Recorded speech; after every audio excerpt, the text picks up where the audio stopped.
G'day. I want to have a chat today about Megan's Law. Wow, isn't it causing some controversy? And not just trying to get the law passed. You see, there's a lot that happens behind the scenes with any new law that wants to be introduced into this country. And we always get those that jump on the bandwagon just about when it's ready to explode. But you see, for years now, many people have tried, and getting there, to bringing Megan's Law to this country. You know, go way back when, almost before social media had exploded, people like Darren Hinch and Brian Howe and Janine Greening and Rob Halkavaris and, of course, the mighty Darren Hinch have been fighting and fighting for these things. You've got Rob Messenger up in Queensland. He tried his hardest. Now, it is a tough law because we have those that believe pedophiles should come second to victims and those that don't.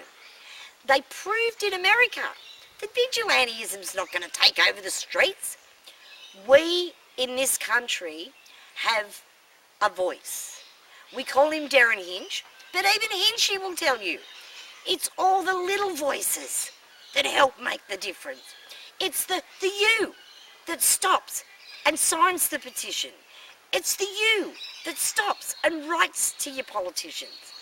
No one, no single body, no single person in this country will be responsible for Megan's Law coming into pass. It will be the collective efforts of everyone that's ever put their hand up, that's ever stood up. There's many that want to take all the kudos, all the bravado. That's not right, and it's not fair. Because it's every single person. It's every single mother, father, grandma, grandpa.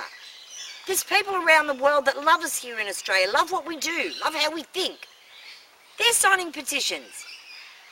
What we've got to let go of in this country is the egotistical arrogance of people who think if their name's not attached to it, then it can't happen.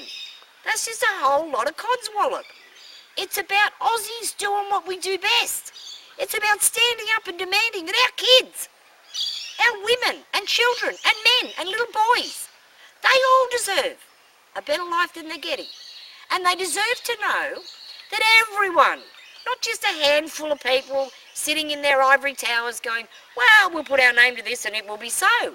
That's not how it rolls.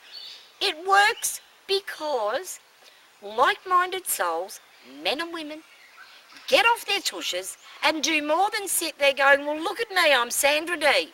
Your name, your organisation, it shouldn't matter.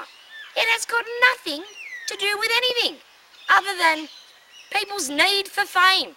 Listen, the reason many organisations, people, whatever you want to call them, don't survive in the fight against the crime that is child abuse is because their egos and their arrogance leads them to believe they're our saviour.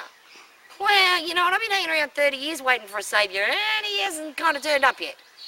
Other than the fact and the knowledge that if we want anything done in this country, the way to do it is to put our egos aside, check them in at the door. There's no room in this fight for egos. There's no room for arrogance. We need that arrogance reserved for the people we're fighting against. We need a co-op, a collective group where nobody's better than anybody else, nobody's bigger, nobody's got more knowledge. Let's put it all together. Imagine, if you will, what we could do if we put our collective minds together. I'm going to leave you with that thought. Collective minds. One goal, one dream, one group of people. Let there be light, said I. Mwah. Be good to yourselves and each other, and think about it. Ta-da.